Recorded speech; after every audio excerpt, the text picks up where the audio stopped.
Hello guys, आज मैं आपको महाभारत काल के उन 5 गांवों की स्थिति के बारे में बताऊंगी जिसके लिए हुआ था महाभारत युद्ध। चलिए जानते हैं। हेलो गाइस, मैं आप सभी का अपने यूट्यूब चैनल पर स्वागत करती हूँ। महाभारत का युद्ध कई कारणों से हुआ था, जिसमें सबसे बड़ा कारण भूमि या राज्य बंटवारे को लेकर था। बहुत दिनों की कशमकश के बाद भी जब कोई हल नहीं निकला तो पांडवों की ओर से शांतिदूत बनाकर श्री कृष्ण को हस्तिनापुर भेजा। हस्तिनापुर में श्री कृष्ण ने पांडवों को मात्र 5 गांव दे देने का प्रस्ताव रखा।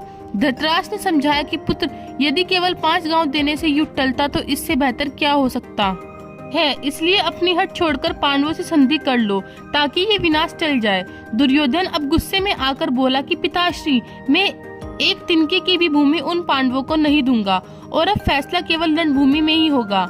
आओ जानते हैं कि वे 5 गांव कौन से थे और आज उनके हालात क्या हैं। चलिए जानते हैं पहले गांव के बारे में। पानीपत। पानीपत को पांडुप्रस्थ कहा जाता था। भारतीय इतिहास में यह जगह बहुत महत्वपूर्ण है क्योंकि यहाँ 3 बड़ी लड़ाइयाँ लड़ी गई।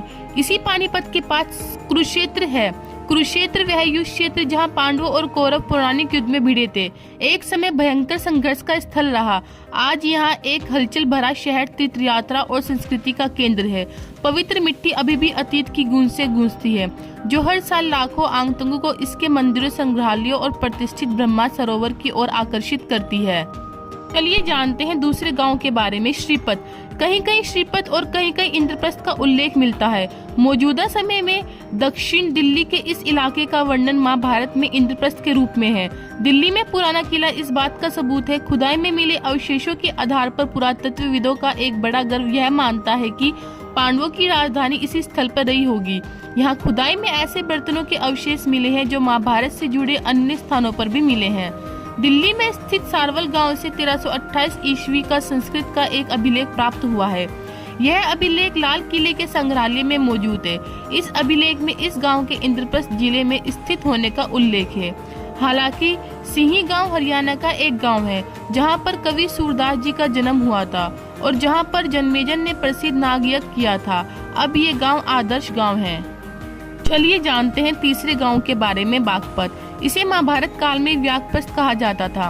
व्याघ्रप्रस्थ यानी बाघों के रहने की जगह। यहाँ सैकड़ों साल पहले से बाघ पाए जाते रहे हैं। यही जगह मुगल काल से बागपत के नाम से जाने लगा। यह उत्तर प्रदेश का एक जिला है। बागपत भी वह जगह है जहाँ कौरवों ने लक्ष्यग्रह बनवाकर उसमें पांडवों को जलाने की कोशिश की थी। बागपत जिले की आबादी 50,000 से अधिक है। चलिए जानते हैं चौथे गांव के बारे में। सोनीपत। सोनीपत को पहले स्वर्णप्रस्थ कहा जाता था, बाद में यह सोनप्रस्थ होकर सोनीपत हो गया। स्वर्णपत का मतलब सोने का शहर। वर्तमान में यह हरियाणा का एक जिला है। इसके अन्य छोटे शहरों में गोहाना, गन्नौर, मुडलाना, खोदा और रई है। चलिए जानते हैं 5वें और आखिरी गांव के बारे में। तिलपत। तिलपत को पहले तिलप्रस्थ कहा जाता था। यह हरियाणा के फरीदाबाद जिले का एक कस्बा है जो यमुना नदी के किनारे स्थित है। इस कस्बे की आबादी लगभग 40,000 से अधिक है। सभी 5,000 से अधिक पक्के मकान हैं। भले ही समय की रेत बदल गई हो और दुनिया मान्यता से परे बदल गई हो, इन 5 गांवों की भावना कायम है। महाकाव्य गाथा की एक कालातीत अनुस्मारक जो पीढ़ियों को प्रेरित और मोहित करती रहती है।